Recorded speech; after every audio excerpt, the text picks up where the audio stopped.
16 avril 1900. Le passeport pour entrer dans la béatitude que l'âme peut posséder sur cette terre doit être paraphé de 3 signatures: la résignation, l'humilité et l'obéissance. Après plusieurs jours amers de privations et de réprimandes de la part de Jésus béni pour mes ingratitudes et mes résistances à sa volonté et à sa grâce, ce matin, il m'a dit: Ma fille, le passeport pour entrer dans la béatitude que l'âme peut posséder sur cette terre doit être paraphé de 3 signatures: la résignation, l'humilité et l'obéissance. La résignation parfaite à ma volonté liquéfie nos 2 volontés et les fond en une seule. C'est du sucre et du miel. Mais par la résistance à ma volonté, le sucre devient amer et le miel se transforme en poison.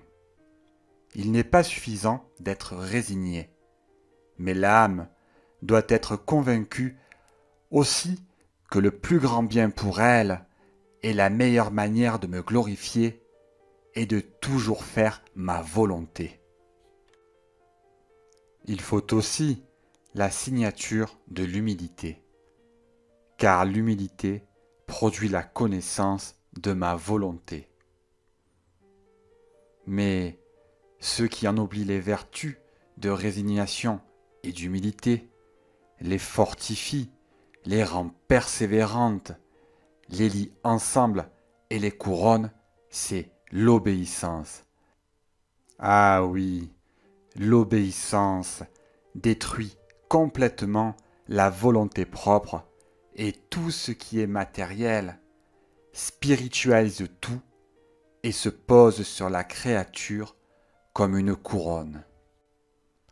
Sans l'obéissance, la résignation et l'humilité sont sujettes à l'instabilité, d'où la stricte nécessité de la signature de l'obéissance pour que soit validé le passeport permettant de passer dans le royaume de la félicité spirituelle dont l'âme peut jouir ici-bas.